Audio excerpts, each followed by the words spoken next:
ऊपर वाला आप पे दया करे, क्योंकि बैटमैन नहीं करने वाला। रॉबर्ट पैटिंसन का बैटमैन इतना डरावना क्यों है, मतलब कि किसी आतंकी की तरह क्यों नजर आता है। ट्रेलर के हिसाब से बैटमैन को भी ऑडियंस ऐसे देख रही है कि जैसे कि कहानी में क्रिमिनल्स उसे देख रहे हों, कि वो काला लिबास उम्मीद नहीं बल्कि वो दहशत है।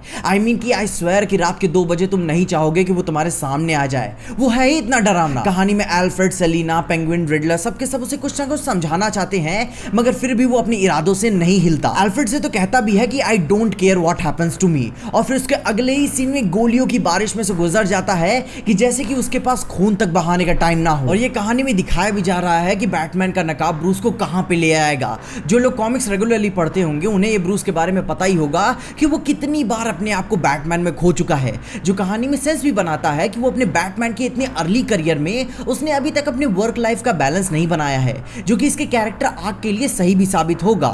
वो कोई आइडिया नहीं या फिर कोई रिवेंज फैंटेसी होने से पहले वो एक इंसान है। बैटमैन का ग्राउंडेड होना बाकी किसी भी पिछले इरिटेशन से अलग है। क्रिमिनल्स और इवन साइड एंटी हीरोज भी रियलिस्टिक अप्रोच रखते हैं कि इंसान कितना नीच हो सकता है।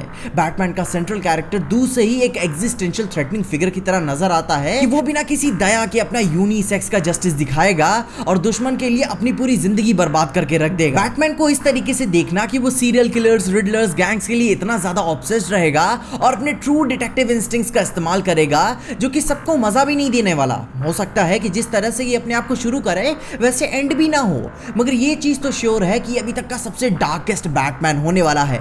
जैसा पैटिंसन ने ही कहा था कि उनका बैटमैन बहुत ही ज्यादा ब्रूटल और वायलेंट होने वाला है, मतलब कि तुम्हारा हाथ तोड़ के तुम्हारी गांड में डाल देगा मगर फिर भी तुमको मारेगा नहीं। हॉस्पिटल का बिल देख के भले ही मर जाओगे मगर ये नहीं मारेगा। मूवी का टोन, बैकग्राउंड स्कोर, एक्टिंग सब मिला के वो हॉरर वाली कैटेगरी में इसे हम डाल सकते हैं, क्योंकि ये कहानी तो ऐसी ही है जहां दुआ करते हैं लोग कि ये ना आए।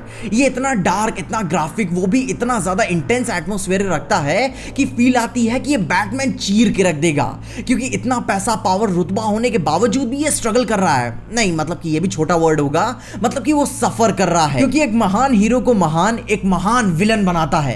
एवेंजर्स कभी इतने ग्रेट ना बनते अगर उनका सामना थानोस से ना होता। अपना T-800 कभी इतना लेजेंडरी ना बनता अगर उसका सामना T-1000 से ना होता, क्योंकि विलन्स ही तो हैं जो हीरोज को एक नई पहचान देते हैं। और यहाँ रिडलर भी बैटमैन के साथ वही कर रहा है। वो उसे कुछ बनाना चाहता है, कुछ दिखाना चाहता है, कहीं लेके जाना चाहता है ताकि वो सच को जान सके। अब देखो रिडलर का मेन प्लान क्या है वो तो मूवी ही बता सकेगी। मे बी इसके कई सारे मीनिंग्स निकले, मगर ये बात तो गौर करने वाली है कि वो बैटमैन को इतना हेल्पलेस क्यों फील करा रहा है। उसे जरूरत है बैटमैन की, उसके लिए तो इतने सारे स्पेशल रिडल्स बनाता है।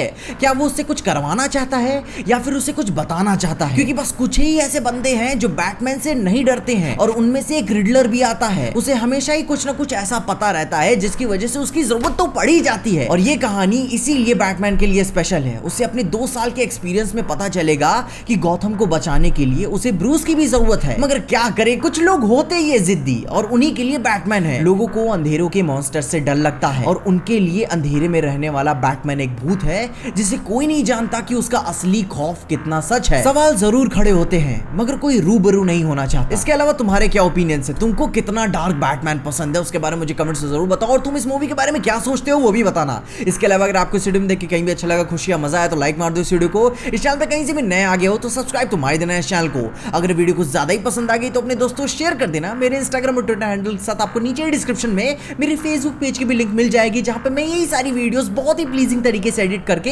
विद कैप्शंस वहां पे अपलोड करने लगा हूं। तो वहां पे मुझे फॉलो करके चेकआउट करना मत भूलना, और देखते रहिए पीजे एक्सप्लेन।